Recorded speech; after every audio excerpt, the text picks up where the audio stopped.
Many people believe that it's okay to keep gerbils alone, citing reasons from aggression to bonding risks. They may see the gerbil chewing, digging, running on their wheel and enjoying snacks, and assume that they're totally fine by themselves. They may even have what seems like a good reason. They're getting older, they fought their last partner, the rescue said they've been alone for too long. I've heard them all. But what if I told you that almost all of these reasons are based on a misunderstanding of what gerbils truly need and are capable of? In this video, I'll go through the 7 most common reasons for keeping gerbils alone and explain why they're wrong. Because fine isn't the same as thriving. Now, there are a couple of legitimate reasons why gerbils may sadly need to be housed alone. We'll go through these at the end and explain some things you can do to help reduce the negative effects of this. But first, the number one reason given for keeping gerbils alone is that they're too old. Often when this reason is given, it will be because a gerbil is 2 years old. This is the equivalent of 40 in human years, which is very far from senior. But even if a gerbil is much older, that doesn't mean they don't need a friend. We wouldn't condemn an elderly relative to a life of solitude simply because of their age. So why would we do it to our furry companions? As long as a gerbil is healthy, there is no age at which they're too old to bond. This is Jeremy. He was a 5-year-old gerbil that had been kept alone his entire life. When he was rescued, he was terrified of everything and everyone. Being the age he was, time was of the essence to find him a new friend urgently. A male friend was found for him, who later turned out to be female. But given the situation, his rescuer was willing to accept any consequences of pairing them, just as long as he had a friend. As soon as Jeremy saw Lisa, he completely transformed. He lit up. After only 4 days, they were bonded and were inseparable from that day forward. Jeremy is not the exception. He is the rule. No gerbil is too old to bond. I myself have bonded a 3-year-old gerbil, and the Justice for Gerbils Sanctuary regularly bonds 4 to 5-year-old gerbils. Even if a gerbil only gets another 6 months with a new friend, it's the equivalent of 10 years to us, so it's more than worth it. The only recommendation I would have for older gerbils is to bond them in a larger tank with more enrichment so it's less stressful for them. It's also possibly worth considering bonding them with 1 or 2 pups if they're very old, as these bondings tend to be faster. But the trio bond may carry an increased risk of declanning as the pups age. Another common reason given is that the gerbil has been alone for too long. As we heard in Jeremy's story, he was alone his entire life, 5 whole years, and was still able to bond. There are many stories of other gerbils who spent years alone only to go on and be successfully bonded. My Luna was the only girl born in a litter of boys, so found herself alone at only 6 weeks old. And by the time we got her and started bonding, she was over 6 months old, so she spent 5 months alone. She was able to bond well with Pumper first, then Moo a few months later, despite her lonely start to life. Time spent alone doesn't mean anything in terms of bonding ability. If anything, the longer a gerbil has been alone, the more urgent it is to find them a friend. Probably the second most common reason I hear for keeping gerbils alone is that they're happy by themselves. As we all know, gerbils are prey animals. This means they tend to hide signs of illness or stress until it's too late. Just because a gerbil isn't showing any obvious signs of depression, it doesn't mean they're happy. We can't even make that assumption with our fellow humans. We also tend to hide signs of depression and may seem happy to outside observers, even if underneath we're really struggling. So how can we assume that we know exactly how a gerbil feels just by looking at them? The truth is, we can't. I myself fell for this when I first found myself with a solo gerbil. When we lost Timon, Pumba seemed to be exactly the same. She didn't change at all, so I assumed that she was okay by herself, as was often the advice online. And if I'm being really honest, part of me was saying it more out of hope than true belief. Because the truth is, I was scared. I was scared to attempt a bonding and have her hurt, or spending her last few days in a split tank. So I convinced myself that she was happy by herself. Then, a few months later, when I finally worked up the courage to bond her with Luna, I saw how desperate she was for proper gerbil snuggles and companionship. Despite all the time I spent with her, all the extra love, the attention and enrichment I gave her, it was nothing in comparison to a proper gerbil friend. I could see that clear as day. So, even if a solo gerbil doesn't show any obvious signs of depression, that doesn't mean they're happy. And if they do show signs of depression, the situation is even more urgent.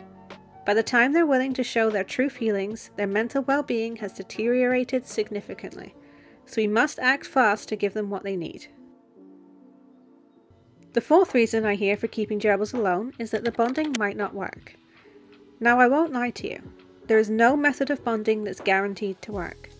No matter which steps you follow, some pairings just aren't meant to be. Just like us humans can't live with every other human despite being social creatures, the same applies to gerbils. There will always be a risk that the bonding may not work, but that risk doesn't outweigh a gerbil's need for same-species companionship. They are social by nature. In the wild, they live in complex family groups and rely on each other for warmth, security, and communication. These are all things that we simply can't replicate as their human caretakers. This means that the benefit of a successful bond far exceeds the risk of failure. Provided you follow the split tank method carefully and are ready to intervene should things go wrong, there's realistically a very low chance of anyone getting hurt. I've experienced many squabbles and fights in my bonding attempts, and not a single one resulted in injury. No one even got so much as a scratch, because I stepped in to separate them immediately. You may also hear that females are more difficult to bond. There is some logic behind this. In studies, it's been shown that females are more likely to initiate aggressive encounters with family members than males are. However, the Justice for Gerbils Sanctuary, who has done literally hundreds of bondings, had this to say. I don't notice any difference, to be fair. I just noticed that some characters are very difficult and some characters are very easy. And then there's a lot in between, but not particularly between male and female, no.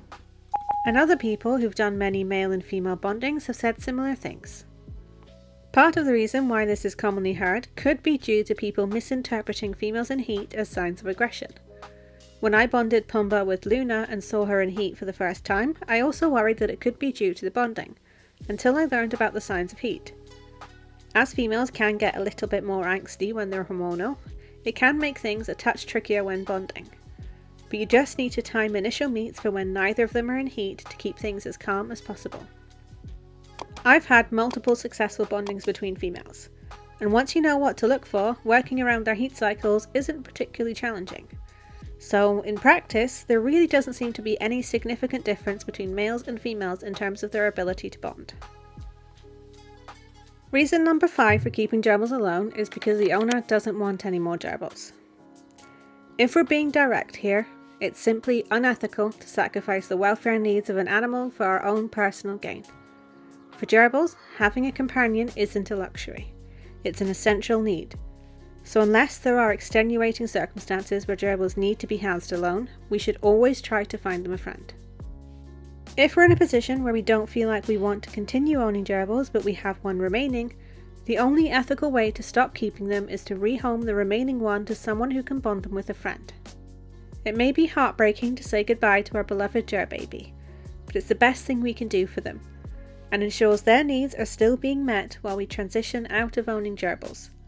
As the old saying goes, if you love someone, let them go. Making the difficult decision to say goodbye because it's what's best for them is how we show we truly love them.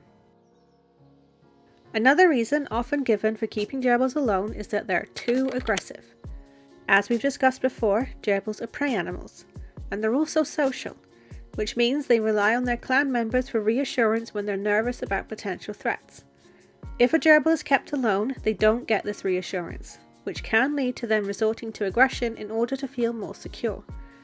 Many gerbils that have been labelled aggressive actually calm down and mellow out after being bonded, as they now have the social support they need to help them feel more secure in their environment. Aggression in animals has many causes, and often these causes are based in fear, anxiety, or insecurity. Just because a solo gerbil is aggressive towards humans, it doesn't mean they'll be aggressive towards other gerbils, and it doesn't mean they'll continue to be aggressive once they're bonded. And even if a gerbil has been aggressive towards another gerbil, that doesn't mean they'll be aggressive towards all gerbils. The 7th reason often given for keeping gerbils alone is because they've had a failed bonding, declanned, or have been aggressive towards other gerbils. If we use ourselves as a comparison, it would be like saying that if a person has had a fight with one other person, that means they're antisocial and incapable of making friends with anyone. Sounds pretty absurd, right? Just because a social animal doesn't get along with their sibling, or can't live with one particular friend, it doesn't mean they're incapable of living with anyone. Some gerbils are just more selective with their friends. At the Justice for Gerbils Sanctuary, you'll hear stories of gerbils who've had 4 or 5 failed bondings to finally find success. Now, in standard home-based setups, I understand that trying this many pairings won't be practical. However, we definitely shouldn't give up at the very first hurdle. If they've only declanned or failed to bond once, we should always try again at least one more time.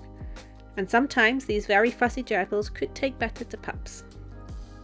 But if they've had multiple failed bondings and haven't even been able to bond with pups, this could be one scenario where they may unfortunately need to be housed alone. It's rare, but it does happen occasionally. Another legitimate situation where bonding may not be advised is for gerbils who are chronically ill. If a gerbil has something like a scent gland tumour that's operable, then the best thing to do is wait until they've fully recovered from surgery before attempting bonding. And if it's something like an infection that can be cured by a course of medication, then they should still be able to bond once they've fully recovered. But if the illness is something which isn't curable, then the bonding could prove very risky for them. This is the case with my Zelda at the moment. She has a heart issue that causes a murmur and fluid to build up around her heart, so will need to be monitored and on medication the rest of her life. In situations like this, attempting bonding isn't advised. Even when using the most gentle method of bonding, the entire process of having less bedding, daily swaps, and meets will still cause some amount of stress, and it's well known that stress can make illness worse. There's also an added risk of other gerbils sensing the weakness in them and then becoming a target for aggression. It's not uncommon in gerbils for the first sign of illness to be their partner suddenly becoming aggressive towards them. Like most social animals, illness is seen as something which could endanger the wider community and become a risk to their survival, so sick animals can often be kicked out of their homes. It's sad, but it's the way nature usually works. When we translate this over to the bonding process, it could mean that the other gerbil refuses to accept them because of their illness, which could put them in danger of being attacked. So for both of these reasons, I wouldn't recommend attempting bonding with a chronically ill gerbil. In these situations, there are still ways we can help to reduce the stress of being housed alone. The primary way I would recommend is to house them in a permanent split with someone they're happy to interact with through a divider. Ideally, this will be someone else who's unable to bond for whatever reason. This means they still get some amount of social interaction while ensuring they remain safe. Some people will go straight to a permanent split after a single failed bonding, or because their gerbils have declanned. But this isn't fair on the gerbils. A permanent split provides some company, but it pales in comparison to a full-time friend they live with. If a gerbil is healthy and has only had one failed bonding, they should always be given the opportunity to try again. The permanent split should be thought of as the nuclear option, the very last resort when we've tried everything else to give them a friend to no avail. It should only be used where there have been multiple failed bondings, chronic illness, or as a temporary solution until new friends are found. It's definitely better than being completely alone, but it's far from ideal. Now, if you've got a solo gerbil and are ready to take the next step of bonding them with a new friend, I have a video going over the whole process. From finding the best possible match, through all the steps involved, to how to preserve the bond while upgrading to their main enclosure. So click on that, and I'll see you over there. Thanks for watching.